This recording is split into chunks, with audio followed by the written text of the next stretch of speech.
Hello and welcome to part 3 of the first series. Right, last time we actually did the geometry node work. Today we're going to be looking at the texture. So how do we get a texture or make our own texture? That's what we're going to be doing with hand painting with the mouse, right? That's going to be beautiful.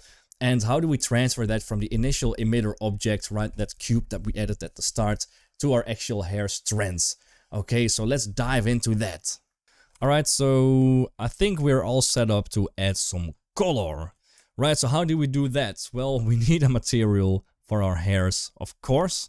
So let's go to the shader editor. It doesn't matter what you select because we have to set the material in the geometry node anyway. So what we're gonna do is we're gonna select this top hair part, go to material, hit new, and let's just set this at fur. Right, and I'm gonna apply the same material to my initial sphere, the emitter, because this is where I'm actually going to be making some changes later.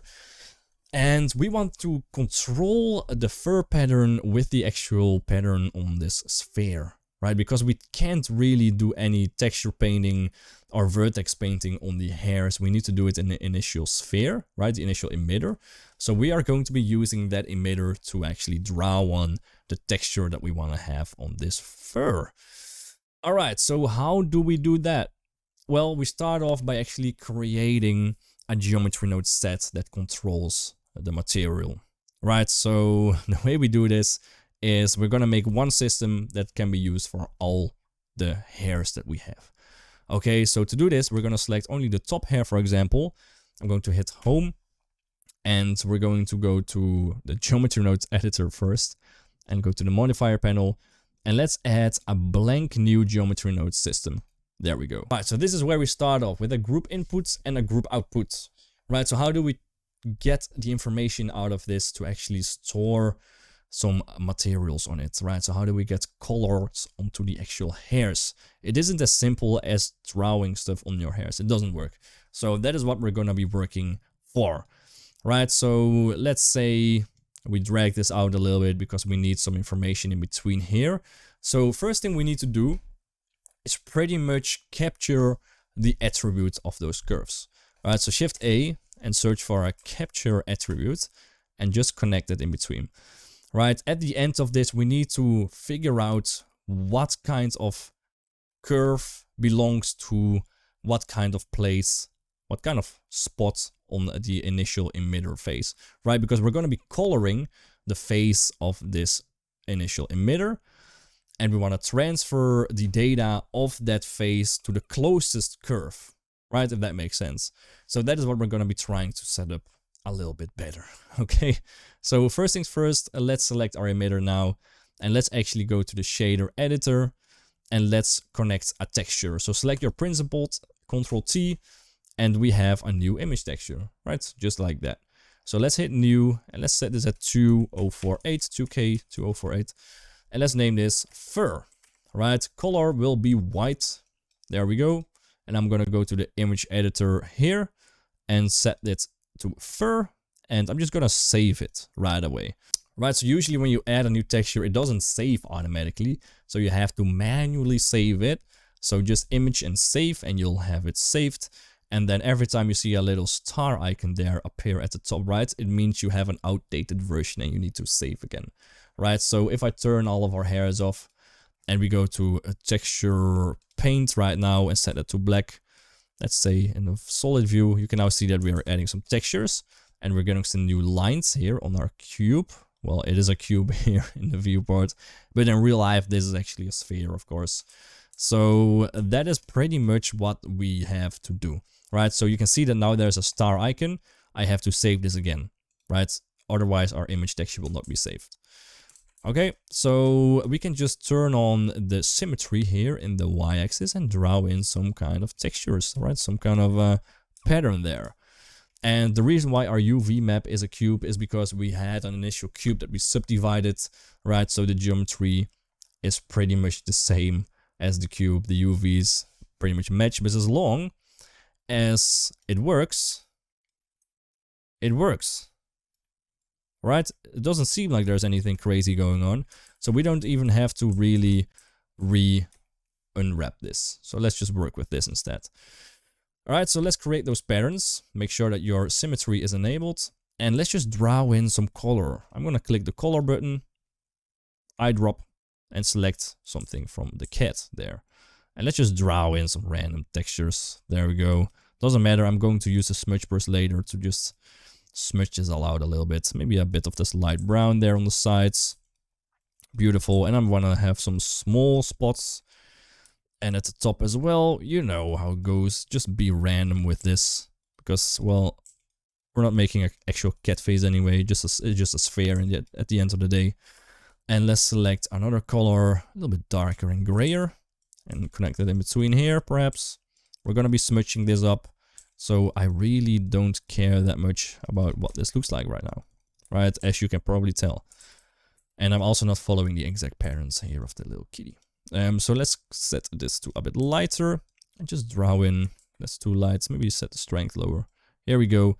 Draw in some darker spots on the cheeks there and maybe at the forehead as well. And now we can just change this to the smear, alright, the smudge, and we can just create some cool looking kind of patterns, I guess, right? Something that looks better than having some mouse drawn points, right? Something like this. Grab some of these edges and drag them out. It usually looks quite nice. Well, depends on what you're looking for, but for this case, it works perfectly. All right, same thing for the top. Smear them out a little bit to the sides so they don't look too much like weird things. Add some little details, maybe decrease the bridge size. Here we go. That looks decent. Right, so let's just start off with this. So this is our initial pattern that we will be using. So let's make sure to save our image texture. There we go. And that should be it. Well, it isn't it, but it's a good start. So let's head back to the geometry node setup of those base hairs. And select the... Actually, which one did we apply it to? This one. So it is the top and side here. So let's re-enable that. Go to geometry nodes. Right, so how do we make sure that the emitter texture is going to be transferred to the corresponding spline? Alright, so there's something called a sample node. And if we hit Shift A and search for a sample curve, this is the first thing we need. We need to pretty much store the position of each spline and capture the position and send it to something that can be compared to the surface of the emitter. Right, so how do we do that? Well, first things first is we need to capture the indexes of our splines. Right, so how do we do that? We're gonna hit Shift A and search for a capture attribute. And the reason why we need that is because we need the position of the curve, but of each and individual curve. Right, each individual curve. So we're going to connect this capture attribute up to here. And we're going to connect this geometry up to our sample curve there. And we're going to set this to be an integer and set this to be a spline. And the value is going to be our index, right? Because we want to store and capture the attributes, so a spline, and we want to capture it for every index pretty much. Right, so we're going to provide that to the sample curve, and the output attribute is going to be the index, of course, and we're going to connect that to the curve index. Now, the sample curve output is going to be a position, because we want to compare the position of each spline with the nearest surface point and the texture, so the color information on that texture point. So that is what we're going to be using next, so the output. So we can leave the value and the vector blank, and this can be a float. So how do we connect this up next? Well, we need something, a node that can compare our emitter geometry with the position of our sample curve. Right, so hit Shift A and search for a sample nearest surface. And this node is going to make sure that we have an input geometry, being the emitter, that we can compare to a sample position, which is going to be the position of every spline. So connect the position up there, set this to a color, and set the mesh to be your emitter. So drag your emitter in and connect the geometry up to the geometry just like that. Okay, so now we are actually going to compare the mesh with the sample position of those splines, right? So what do we want to actually store from this? Right, so what we want to store here is a color, and this color has to match with the texture, right? The name of the texture that we give it, but also with the attributes or the UV map is what I mean that we're going to use later to control where which image texture color is going to appear on those splines pretty much. Right, so let's drag this out and search for a named attribute. Here we go. And we're going to set this input, the name input, to be color or UV map. I already typed it in there, but if you haven't, it's very easy. Connect it up there and set your name to be color dash UV map. Right, it's quite easy to connect that up. And now what we have is that we can change it actually in the side panel there of the geometry nodes, right? So we can reuse this on every kind of object, and we can reuse this node later, and we can just change that color. I mistyped that. We can just change that color our UV map to any kind of string that we want it to be, every name, any kind of name that we need it to be. Right, so in the end, there's one more thing that we need to do. We need to again store this value, because this has to be provided back as a UV map to the image texture in the splines, right? Because we're using the image texture on our actual emitter, but we're transferring it to a new UV map that can be used for those splines, pretty much, right? So we're capturing it and we're now feeding it back to pretty much the output. So hit Shift A and search for a store names attribute and connect it up back here. There we go.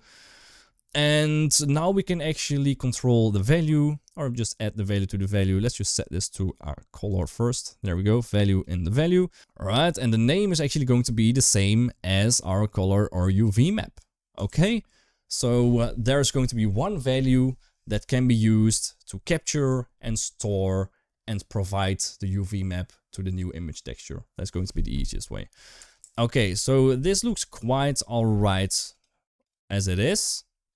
All that we need to change is to delete this there and connect the capture attribute instead. Okay, and the reason why is because we actually need to have the geometry stored. So if we capture an attribute, we also need the output geometry to be connected somewhere. All right, so we can't really leave that without connection, and the output of the sample near surface doesn't really have an output of geometry. So that's why we just connect the capture attribute, to the store names attribute. So now this node setup should be all good. And if you want, you can also connect the object info to that input value right there. So I'm gonna name this value. We actually don't need this, I think. We can delete that. I want the object value though, so we can change our initial emitter. So emitter object or textured object. Let's say it like that. So the last thing is to actually set a material there, because we still have not applied a material now to our hair curves. So Shift A, set material, and set this to your fur material. Right, so when we're already working with it, we can connect this back up to the group and name this fur material. Beautiful. So now we can tweak all three settings there pretty much. And we want this, of course, to be our, well, the name of our color attribute, which is going to be, let's just call this color for ease of use. And now we can go back to the shader editor and we can delete the mapping and texture coordinate nodes. Here we go. And we can hit Shift A and we can search for an attribute and connect the vector to the vector and name this color. There we go. All right, so now when we go to render view, and let's actually re-enable our base hairs as well. So we can connect the same geometry node setup there and connect it to the neck hairs there as well. So let's name this, we're gonna name this transfer, or just let's do color fur, and this one as well, just for ease of use, color fur. And now we can hit the main, the face, and hit that modifier, geometry nodes, and set this to color fur. There we go. Right, in the end there's only one more thing we need to do in order to match everything up, and that is to either rename the UV map to be color, or rename your color attribute and the attribute in here as well to be UV map, right? Because we're using the UV map of the emitter, and you can find the data right there. So you can either change this to color, here we go, but in that case you have to remember that on your objects you also set your splines, right, your UV map of those curves to be that one as well, right? So match that up, and the other way around as well. So it's easier probably to name everything UV map, but one way or another make sure that those two align perfectly. Okay, so you can see that right away we get like a little pattern of a fur, and well, it looks quite decent already. Right, so this is pretty much all you have to do for this. It is quite easy, and we can even make this better by removing the principled BSDF, Ctrl X and hit Shift A and search for an actual principled hair BSDF, because this is meant to be used for hair.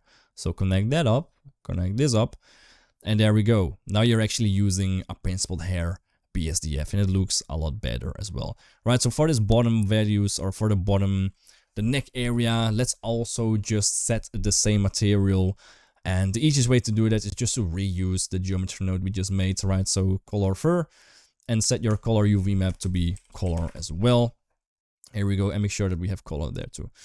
Right, so now our hair is all the same kind of texture, beautiful, and we can tweak the initial texture quite easily, right? So if I want this to be darker, I can hit Shift A and search for a color ramp, and we're actually going to now make this black. And we can even just draw this more to the right, and you'll see we're getting more of those black values if that is something you like. I'm going to leave this as nice and brownish. There we go. Maybe we can actually just increase the roughness a little bit. I don't want the hair to be too glossy, so let's increase the roughness just slightly. There we go. And let's decrease the radial roughness to maybe something like this maybe. And I'm going to go to the world settings, and I'm going to rotate this maybe just a little bit more, because I want a bit more shadow in some areas perhaps. Let's see, just so not everything looks completely bright and dark. Something like that. I want to see some actual more color there, so that is the only thing that I'm kind of missing right now. So let's hit Shift A and search for maybe a bright contrast node here. We can crank up that contrast to 0.1, maybe even more, 0.3. Right, we're getting more of that contrast out there again. So let's hit the brightness and crank this a little bit down. And this is a fine line as usual. Shift A, search our hue saturation, set the saturation down a little bit as well. Something like that should be nice. Right, so that was part 3. We did a lot of texturing. We actually got it to apply to the hairs. And in part 4, we're going to be looking at adding the ears. Okay, I just felt like adding some ears, so that's what we're going to be doing. It has its own kind of hair system and its own little tips and tricks as well. So I hope you're looking for that one. So if you like this, please leave a like, a comment, subscribe. Any one of those will make me incredibly happy. And I'll see you in the next one. Cheers.